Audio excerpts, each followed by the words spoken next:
So hello everyone, my name is Ayrton Aubry and I'm the scientific director at the LASPAD, and I welcome you to this seminar. The LASPAD is the research laboratory associated with Gaston Berger University in Senegal. It produces research on issues related to political science, such as democracy, gender inequalities, public policies, and we also provide an analysis of international relations. More precisely, the program NAM is in charge of studying African actors in multilateral institutions. And this is why we launched a series of seminars this year on multilateralism. This series aims at analyzing the news of multilateralism from an African perspective. We already had 2 sessions.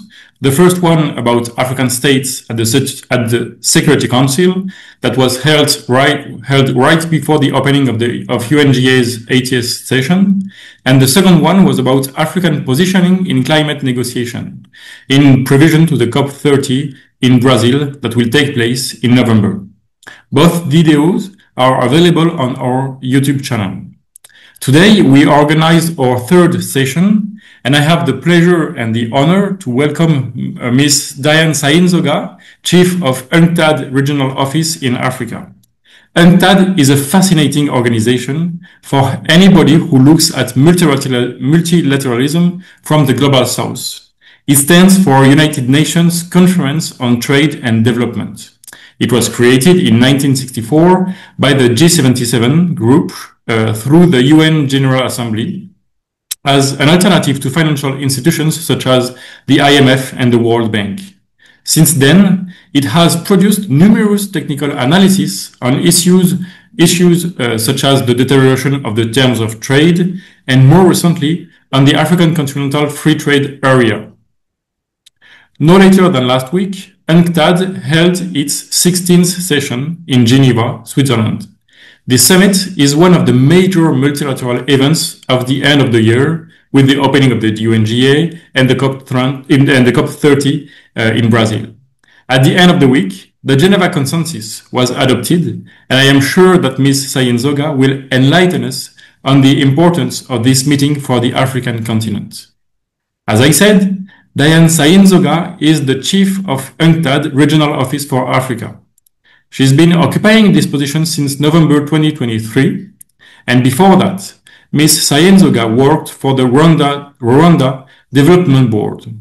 Ms. Sayinzoga holds a Master's in International Economy and Development from Louvain University in Belgium. She is an award-winning personality with awards from the Mo Ibrahim Foundation and the African Women in Agriculture Research and Development Program.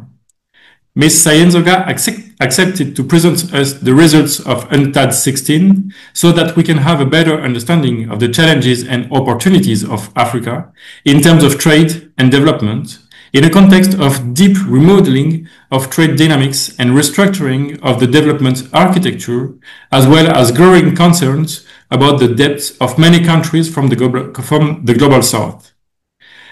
Ms. Sayinzoga, I thank you for accepting to spare a few minutes of your agenda to discuss with us about UNCTAD, about what UNCTAD is doing for Africa. You will deliver your presentation for around the next 30 minutes, and we will then have a Q&A session with the rest of the public. The audience can ask questions in French or in English, and you can prepare your questions during Ms. Sayinzoga's presentation and raise them at the end of the presentation. Or you can write them down in the chat and I will read them out loud, or raise your hand and ask them directly to Ms. Sayinzoga. So it seems that everything is set. So I leave the floor over to you, Ms. Sayinzoga. I can't wait to hear what you have to say to us. Thank you very much. Yeah, thank you so much, Ayrton Aubry. I hope I pronounced very well your name. So it's a pleasure for me to join this session today. As it was introduced, my name is Diane Sayinzoga and I'm the Chief of UNCTAD Regional Office for Africa. We have an office in Africa, in Ethiopia, Addis Ababa, though our headquarters is in Geneva. During this presentation, I will be happy to share with you some of the activities we are implementing in Africa. Oh, yeah, it's okay. It's changing. So throughout the presentation, we will look at, first of all, and then we will look at what we do, and we will talk about some key interventions in Africa. I tried to summarize those interventions. There are many, but I will be talking about a few of them. And last but not least, we'll talk a little bit about the UNCTAD16. Just to clarify here, we don't yet have a final declaration. They are still fine-tuning the document. That's why I'm not going to go into details, the content. I will just talk about some key highlights from the conference. However, I would like to invite the participants on this session. If you can go at the UNCTAD website, you will be able to go through all the sessions that happened last week during this event.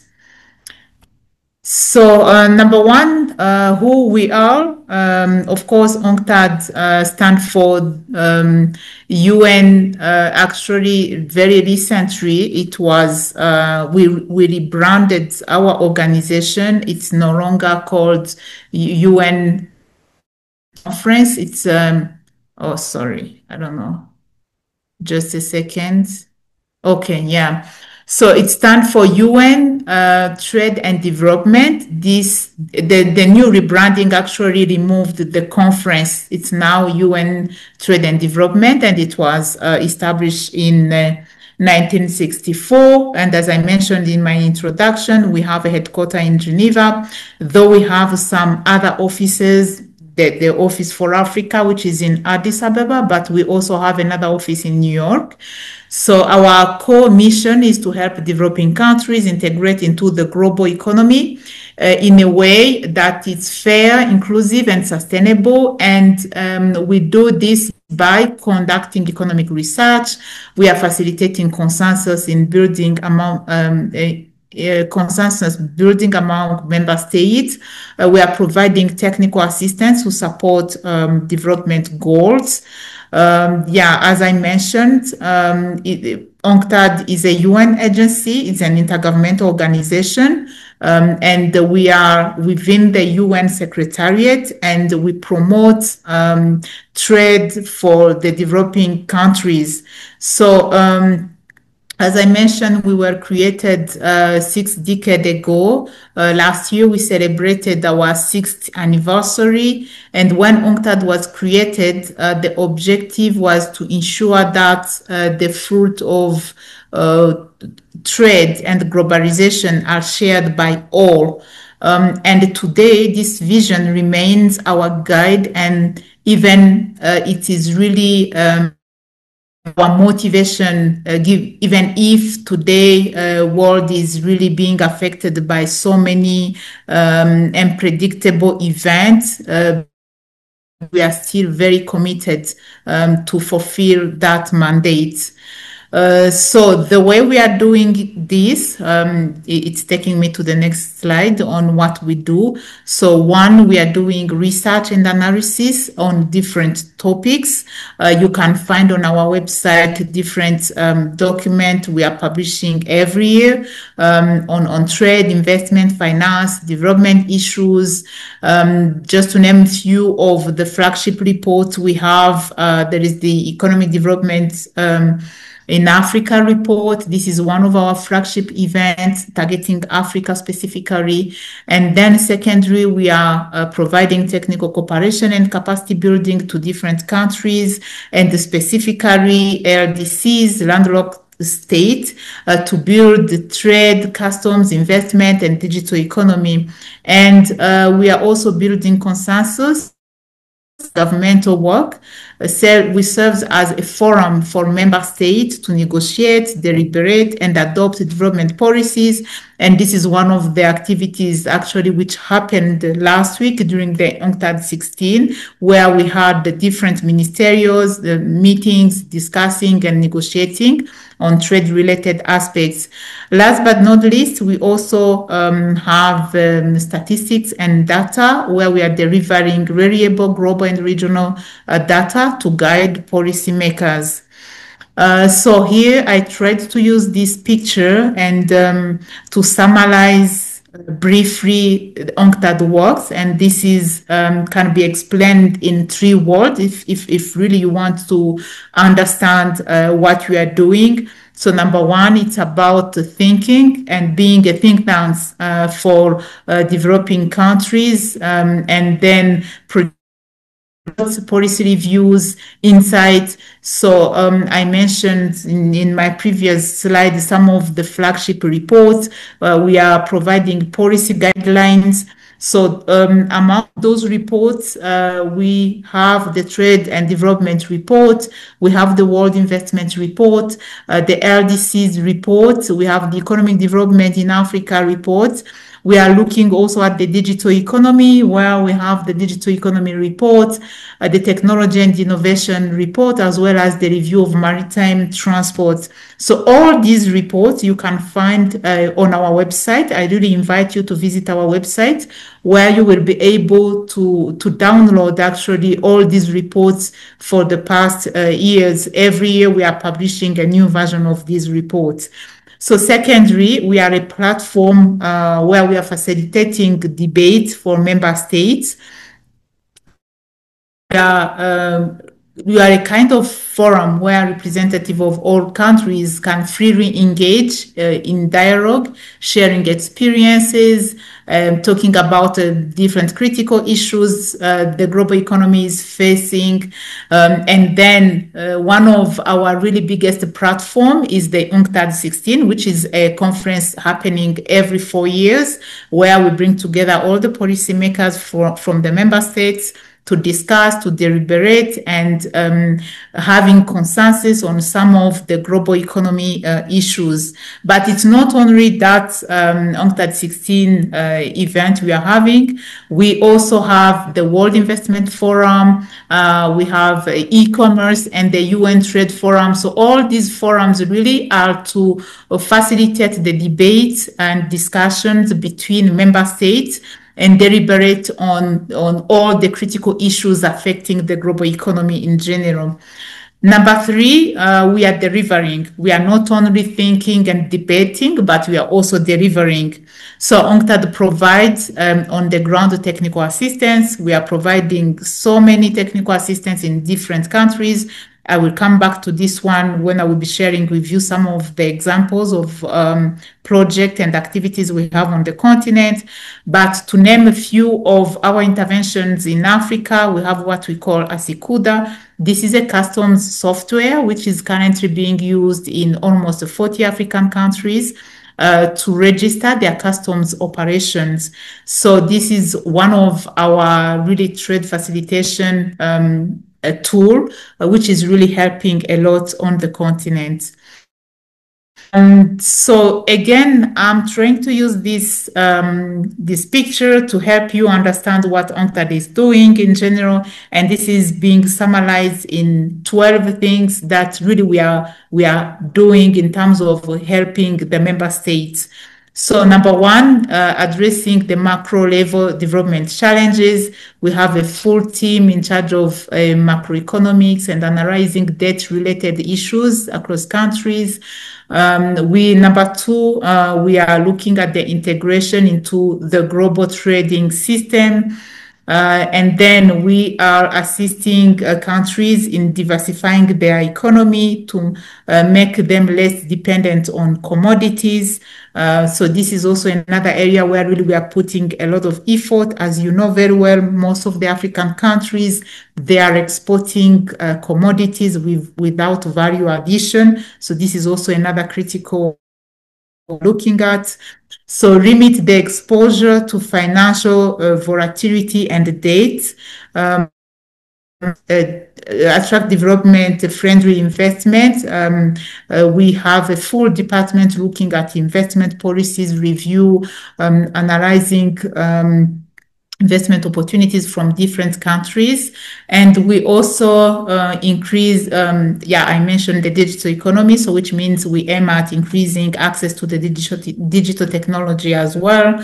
We promote entrepreneurship and innovation. We have what we call Impertech centers in different countries. And hello?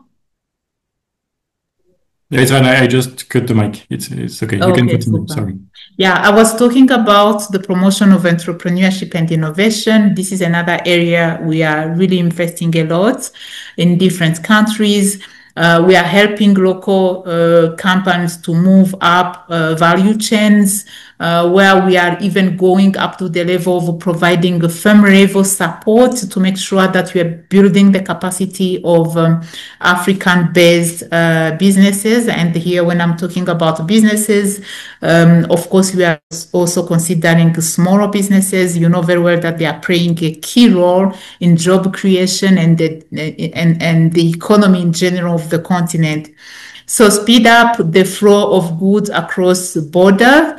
For instance, the Asikuda I talked about, it's one of the tools which is facilitating the speed up of goods, either import or export across the borders. Protect consumers from abuse, curb regulations that stifle competition, and then last but not least, adapt to climate change and use natural resources more effectively.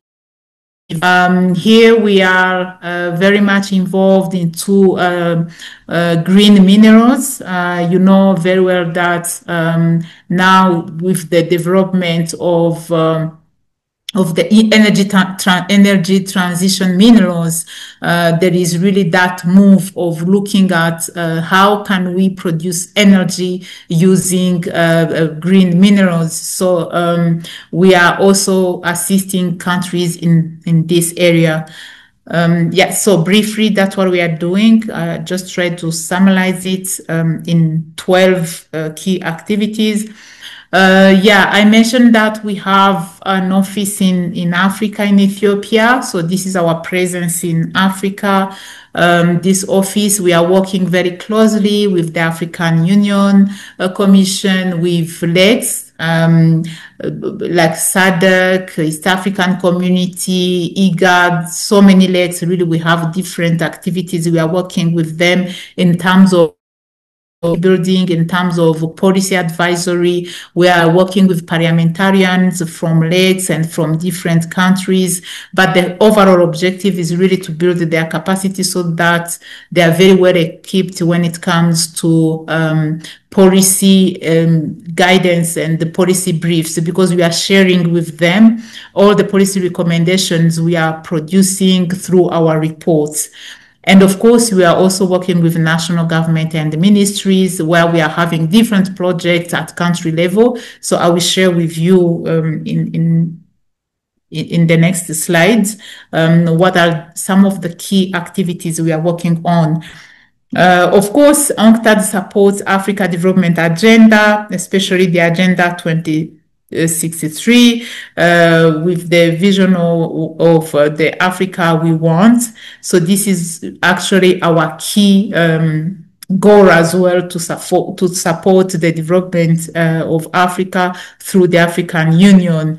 So this is what I was talking about, that UNCTAD opened a regional office for Africa in Ethiopia to directly provide high-level technical expertise and advisory services to African countries and regional organizations. So I mentioned about LECs. We are working with them very closely, but also, we are working with other non-government organizations based on the continent. It's very important to note that we have a division, a full division within UNCTAD, which is in charge of Africa, LDCs and landlocked developing countries. And this division is responsible for ensuring that these countries are integrated into the global economy by fostering sustainable structural economic transformation, reducing vulnerability, building resilience, and developing domestic productive capacities. So my next slides are going to talk about key interventions we have in Africa. And of course, I will be summarizing these interventions because there are many. Once again, I'm inviting you to visit our website. That is where you can find so many details regarding these interventions. So number one, regarding the publications, you remember in my second slides, I talked about a long list of our flagship publications. So those publications are in general. Those publications are looking at trade and development in general. But here I'm focusing on these publications, and these are specifically related to Africa. So the one is the Economic Development in Africa report. This one is an annual report, and it's being published annually. So the 2024 report, the theme was on unlocking Africa trade potential, boosting regional market, and reducing risks. You can easily download the document online. The second one is on the least developed countries report. This one, the last version focused on leveraging carbon market for development of the least developed countries. So these are the key publications we have focusing on Africa. So we have an initiative which is looking at productive capacity gap assessment. So the objective of this program actually is to improve the productive capacity of African countries. Just to give you a very specific example here, you know, we are talking about integrating the global value chains and so on, but sometimes we don't have the capacity. We are not able to supply. For instance, if we are some exporters, let me give you an example. In the export, we can have an order from China. They are requesting, let's say, 10 containers of roasted coffee, and then it's become an issue to consolidate or to produce those containers. Anyway, that's an example, but there are so many cases that shows that African productive capacity are still very low, and countries are not able to meet the requirements when it comes to the integration to the global market. So, so far we completed the assessment in many countries, like Malawi, Mozambique, Zimbabwe, and then we identified the gaps in the national productive capacity, and we are providing policy recommendation to advance structural transformation and sustainable development. We also have other programs related to investment promotion and entrepreneurship. So under these programs, we have strengthened the capacity of 5 countries in Africa. This happened actually last year in 2024. So, and these countries include Ethiopia, Malawi, Namibia, Seychelles, and Tanzania. And then we promote and facilitate investment that contribute to the energy transition. Then I mentioned about our entrepreneurship programs. I talked about these are the entrepreneurship we have across the continent. There are 11 in Benin, Botswana, Ethiopia, and many other countries. So we have 11 centers so far. And as of now, 5,000 entrepreneurs, they benefited to the capacity building programs and trainings we are providing through these centers. Another important intervention we have is on business facilitation, where in 11 countries, we have the digital government platforms for business and investment facilitation, and this helps government to simplify and automate administrative procedures. And some of those, just to name a few of those countries, include Benin, Angola, and Burundi. There is what we call debt management and financial analysis system. This is a tool as well, which helps countries in terms of debt management. You know very well that the continent is now going through a period where countries are really having a debt burden. The debts are really, really increasing. So the program supports countries in Africa in public debt management. And currently, the software is being used in 24 African countries. So, of course, we provide the capacity building and support services in countries such as Côte d'Ivoire, Mauritania, Djibouti, Niger, Zambia, among many other countries. So regarding the digital economy, we are conducting the e-trade readiness assessment, and we have done so in 22 countries. We developed e-commerce strategies in countries such as Côte d'Ivoire, Ghana, Malawi, Mauritania, among many other countries. And of course, there is the digital economy report, which is a report really talking about the digital economy in general in some country. In some cases, we are touching Africa-specific content. In last year, the focus was on shaping environmentally sustainable and inclusive digital future. And here we were demonstrating how the digital economy actually is affecting African environment from the level of minerals extraction. You know very well that these digital tools we are using, they are mainly manufactured based on the minerals. So those minerals are from Africa. And then once we at the end, or when we finish to use these instruments, we have the laptops, the phones, and so on. So what are the disposal mechanism do we have on the continent? That is also a big challenge. So the recycling of these equipment, the waste collection, and so on, it's really a very big challenge for the environment in general on the continent. So once again, I invite you to read the report. The report is available online. You will be able to see different explanation and data and country-specific case where you can see how our continent is really being affected by the digital economy development in general. And this is specifically on the side of environment. There is the regional integration. This is another area where we are very much involved. I assume you know very well the African Continental Free Trade Area. UNCTAD was the negotiation phase, and we are now working in the implementation phase, where we are assisting countries in their implementation strategies, and some of those countries include Ivory Coast, Ghana, and Malawi. We have a project which aims at integrating SMEs into regional value chains, and that project is targeting countries such as Benin, Burundi, Cabo Verde, Central Africa, Togo, and Uganda.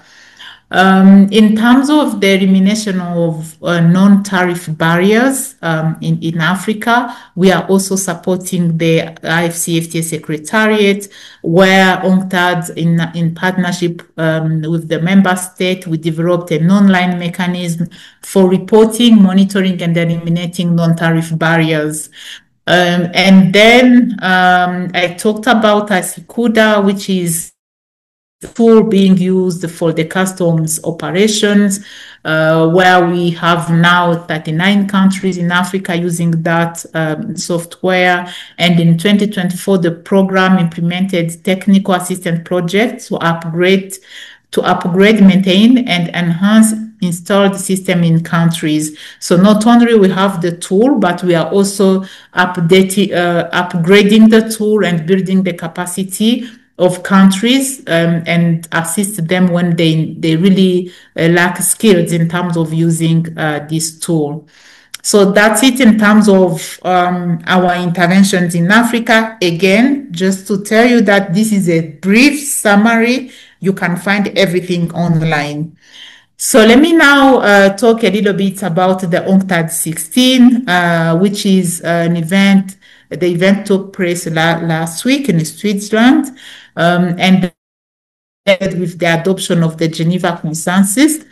As I mentioned, the document is still under review, but will be published very soon. I will be happy to share a final document as soon as I have it. But briefly, the conference was attended by more than 170 delegations from different member states.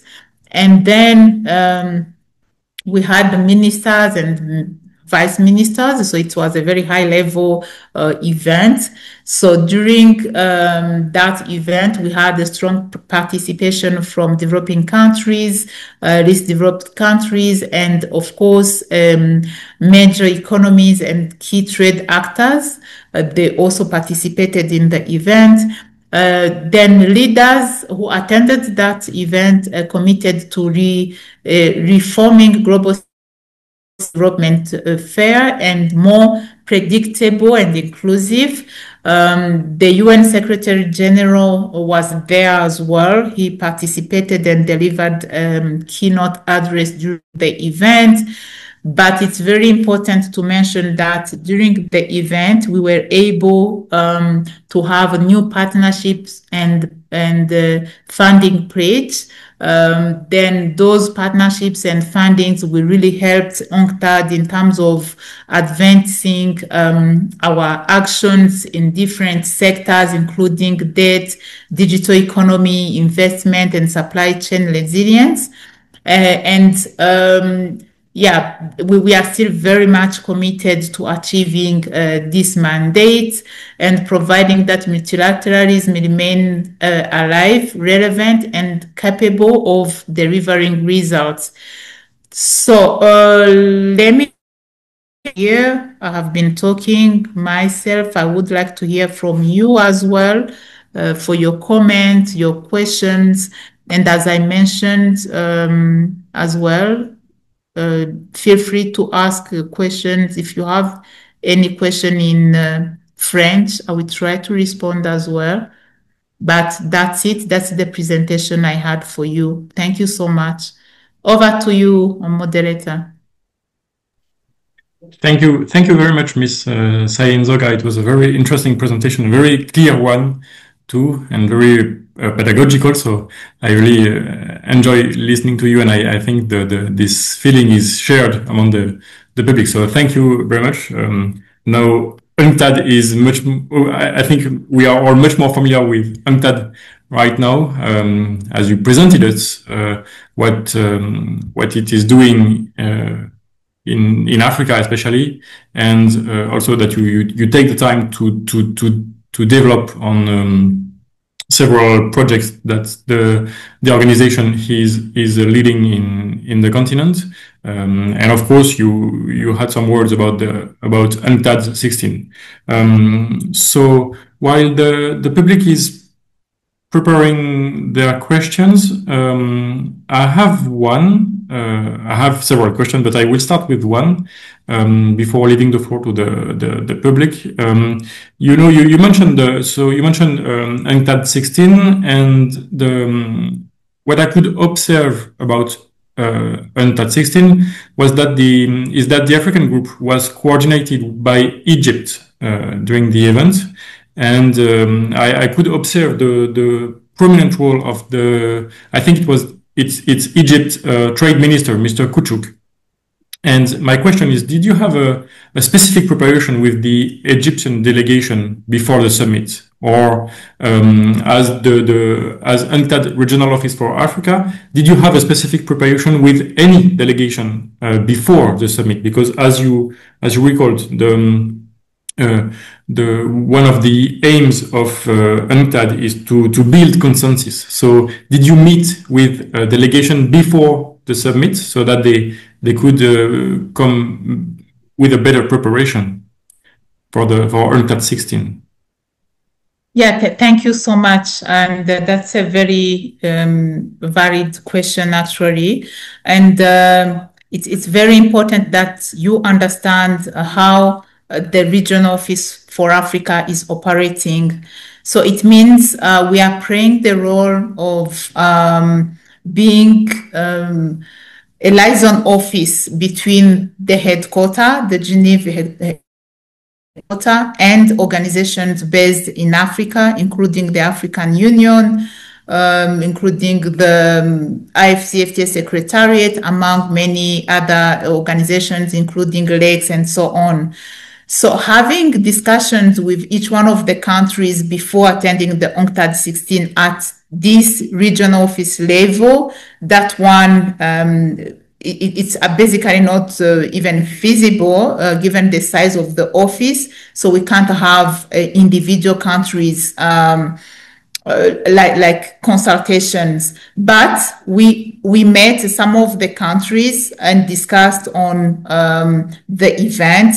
Even the chairperson of the African Union Commission was also represented as the event. So which means they were also briefed on the event and the expectations.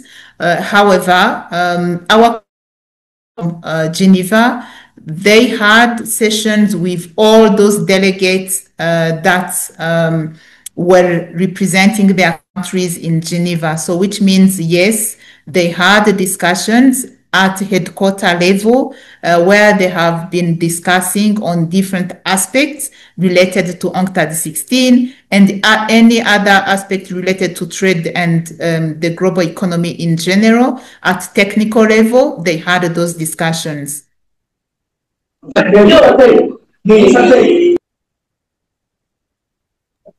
Okay, thank you. Thank you very much. Just recalling the public, and I would say it in French too, but that you can raise your question in French. Pour le public aussi qui n'est pas forcément très anglophone, je rappelle que vous pouvez formuler vos questions aussi en français si vous voulez. Et Madame Sayinzoga fera de son mieux pour y répondre, et je pourrai aussi je vais essayer éventuellement. Très bien, merci. D'accord. You mentioned during the presentation the division, like the division for Africa in UNCTAD, like which is different from the regional office. And I did some research, and I saw that the division was directed by Paul Akiwumi. I just wondered what is exactly the difference between the regional office and the Africa division at UNCTAD. Yeah, very interesting question. So actually, the regional office for Africa is under that division. So Paul Akiwumi is my boss. But he's leading not only Africa, but all LDCs, including other LDCs that are not necessary in Africa and other special programs. So that is a bigger division, and the division has different sections. The regional office for Africa. Okay, yes, thank you. That's much clearer now. Thank you very much. Also, I was wondering, UNCTAD was created by the G77, and from what I understood at the beginning, it was like there was a strong dynamic by Latin American states. And my question is, since the creation of UNCTAD in 1964, how influent have African states been in shaping decisions made by UNCTAD? Do you have concrete examples of decisions initiated by African actors since the creation of UNCTAD? Okay, so talking about the influence, actually, if you look at most of the projects being like more than 60% actually of those projects are being implemented on the continent in Africa. So which means that is already a very big influence within UNCTAD. And I don't know if you are aware, but the previous Secretary General of UNCTAD was an African. He was a Kenyan. So, which means the influence was there as well. The fact that a regional office for Africa, specifically for Africa, was created on the continent, it also shows another powerful influence the institution or Africa is having within the institution in terms of creating a strong voice in terms of support and in terms of different interventions being implemented on the continent. Okay, yes, thank you. That's interesting. Fadilou, vous avez levé la main. Go ahead. Thank you. Merci à vous, Ayrton. Good morning, Madame Diane. Thank you for your presentation. I just have two questions to ask to you. The first is, we have draft policy notes ahead the UNCTAD conference, but there is a coordination problem, as Ayrton mentioned. In the absence of a common voice on trade, despite the shared concern, is there the beginning of some fragments of a position on the issues at stake? It was the first question. And the second question is, can we not also talk about competition with the Economic Commission for Africa?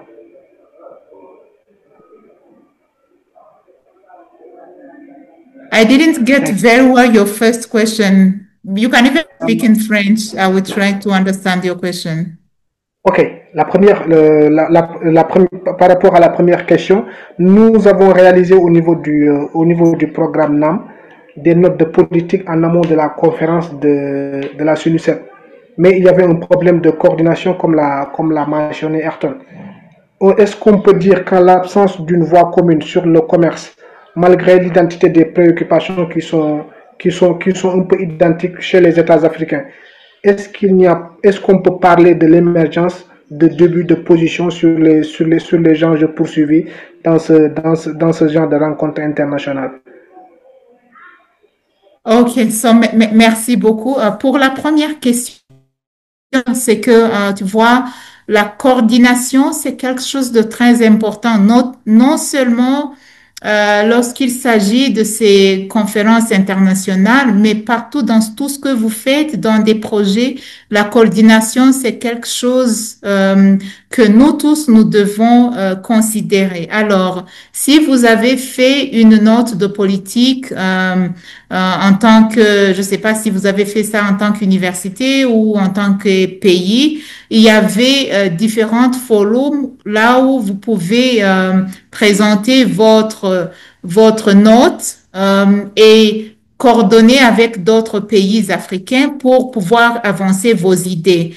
Là, je suis aussi d'accord avec vous que la coordination est très importante, que ça soit entre les pays africains, que ça soit à l'intérieur de notre organisation, ou bien que avec des institutions universitaires ou bien des centres de recherche. À chaque moment qu'on a besoin d'avancer une idée et qu'on n'a pas de coordination entre nous-mêmes, ça ne va pas nous donner les résultats que nous voulons. Donc, je suis d'accord avec toi sur ce point-là. Alors, concernant la deuxième question, si j'ai bien compris, la question était de savoir si il n'y a pas de duplication entre ce que nous faisons et ce que ICA fasse. Là, je dirais que non. Par contre, nous travaillons ensemble et j'ai mentionné dans ma présentation que UNCTAD fait partie du secrétariat des Nations Unies et c'est la même chose avec le ICA aussi. Et nous avons plusieurs plateformes de coordination au niveau des pays. Donc moi, je parle ici au niveau du pays comme en Éthiopie, mais ça se passe aussi dans différents autres pays. Là où les Nations Unies travaillent, il y a des coordinations au niveau du pays et au niveau régional aussi. Et tous ces plateformes, c'est pour éviter qu'il y a une sorte de duplication ou bien de compétition entre les projets. Donc, pour répondre à ta question, je dirais que nous complétons ou bien ils complètent ce que nous faisons parce que nous travaillons comme une équipe. Je ne sais pas si j'ai été assez claire.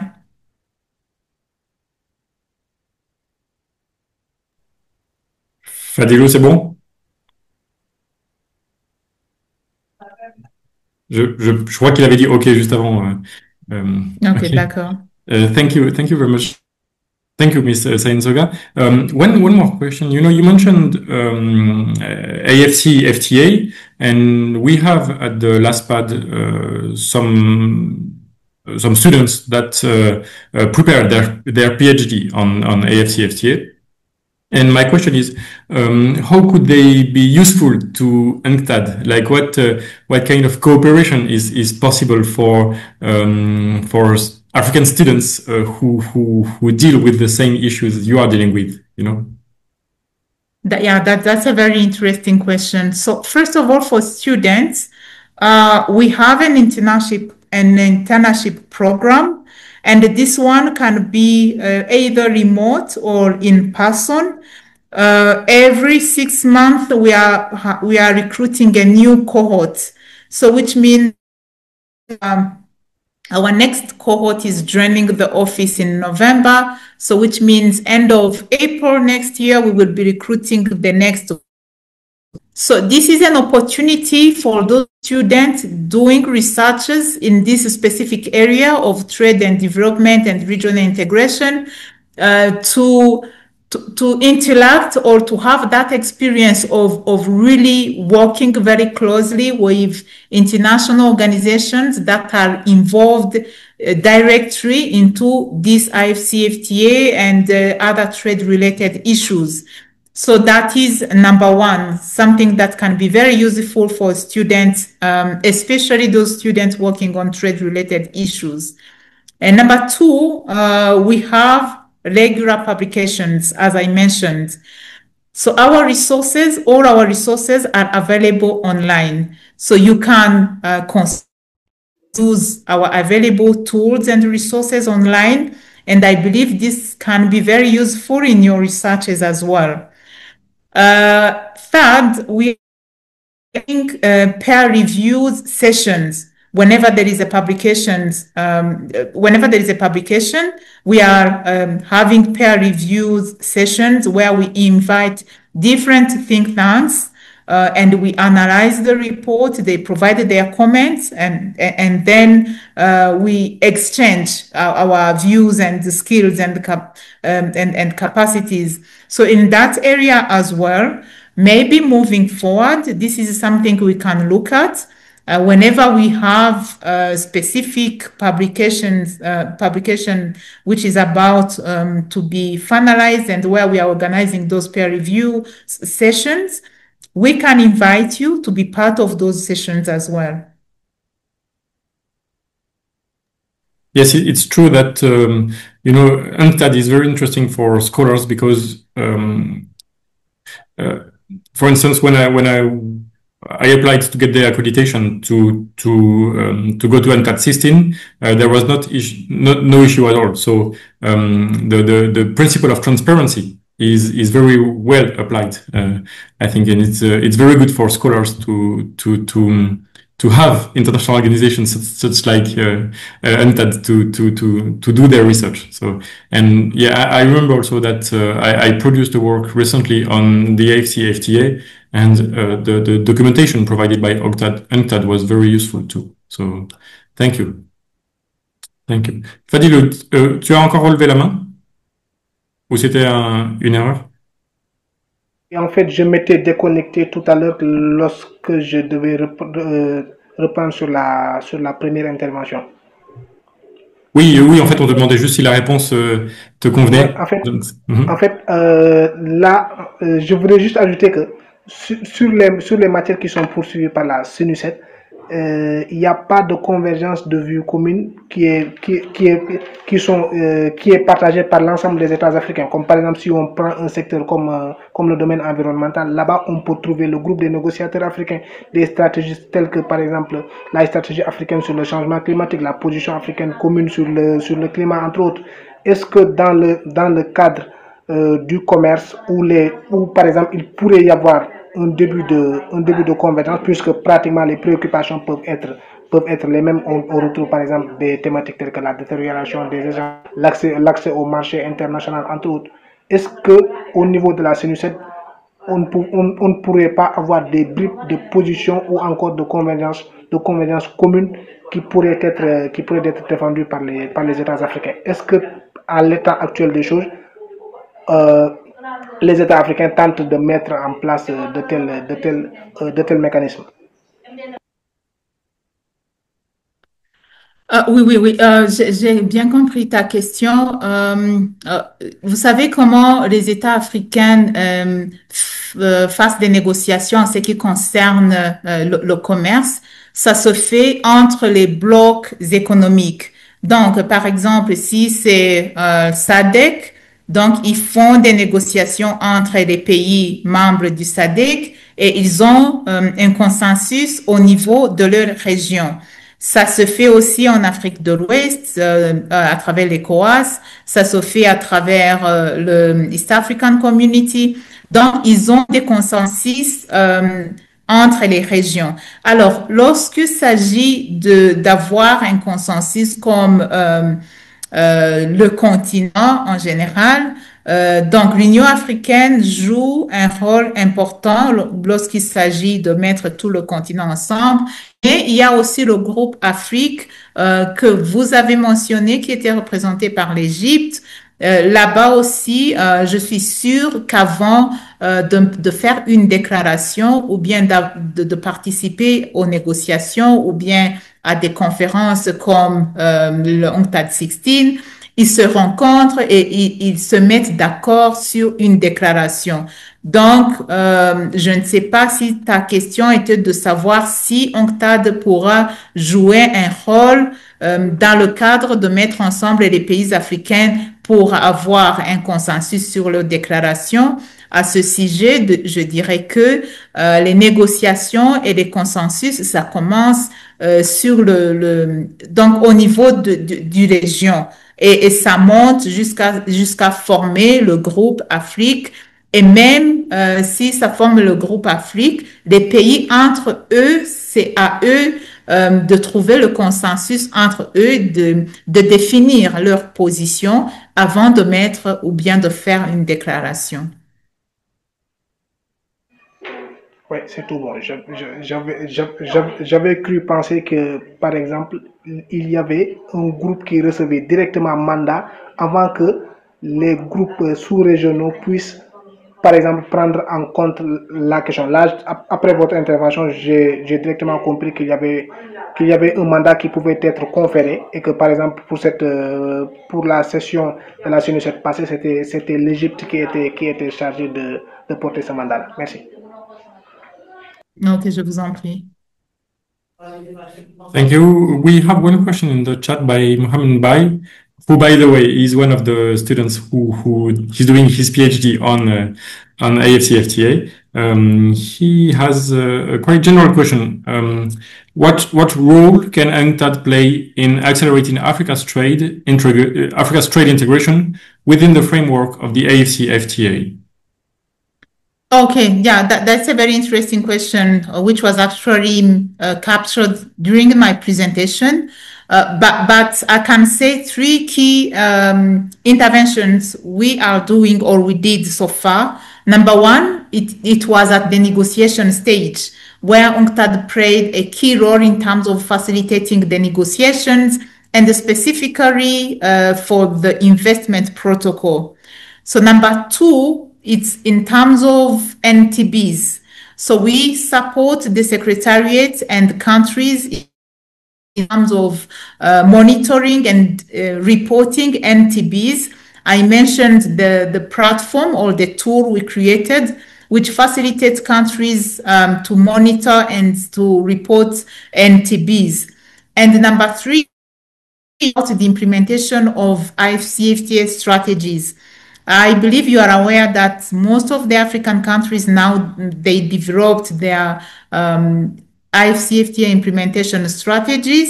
Now they are at the stage of implementation of those strategies.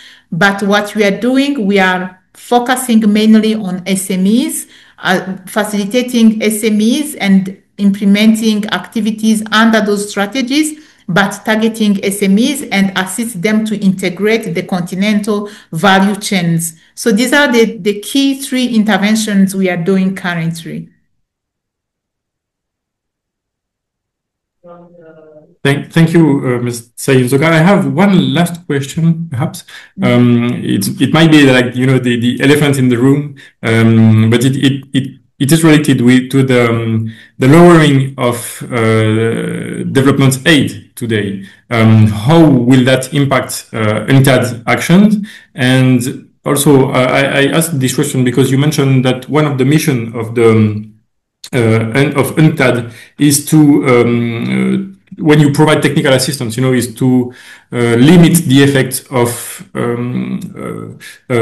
rapid changes in commerce, in trade, you know. And I heard that the AGOA agreement, for instance, between the US and the African continent expired recently. So what can UNCTAD do to limit the effects of such changes in international trade? Yeah, that's a good question as well.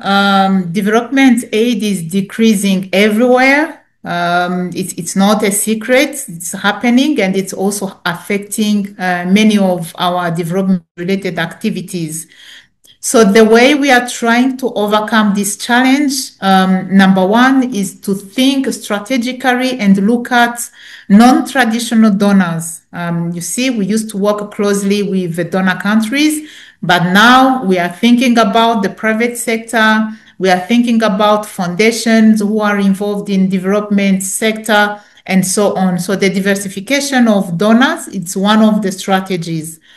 Second is to use the resources we have in a very efficient way and make sure that we are maximizing the results we are getting from the ritual we have. I don't know if you are aware about the initiative, which aims at also bringing synergy and using in an efficient way the available resources within the UN system. And then number 3, it's very important to work and collaborate with the beneficiaries, the countries, the member states, those countries that are benefiting from the aid and the support we are providing. So at their level as well, there is a way of working together, having joint projects, having joint fundraising with countries, and being able to finance some of the mega projects we are implementing with countries. So these are the key interventions we are trying to implement to make sure that we are overcoming this challenge of decreasing development aid. Okay, yes, thanks. It's very clear. Is there any question in the chat or in the public?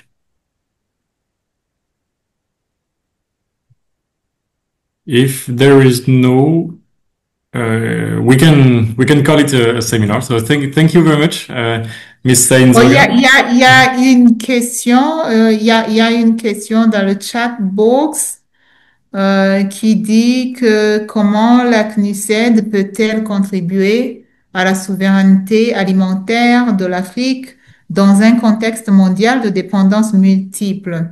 Ah, vous l'avez reçu directement, alors je vois pas la question, mais allez-y, très bien, super, merci. Oh, ok, d'accord.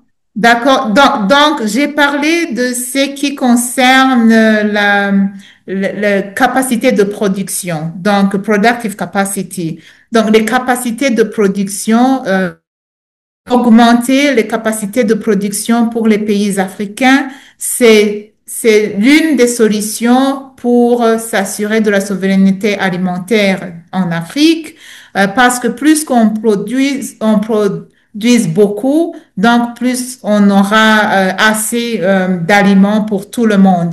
Donc, ce que nous faisons dans ce domaine, c'est améliorer ou augmenter les capacités de production pour les pays membres. C'est ce que je dirais pour cette question. Merci.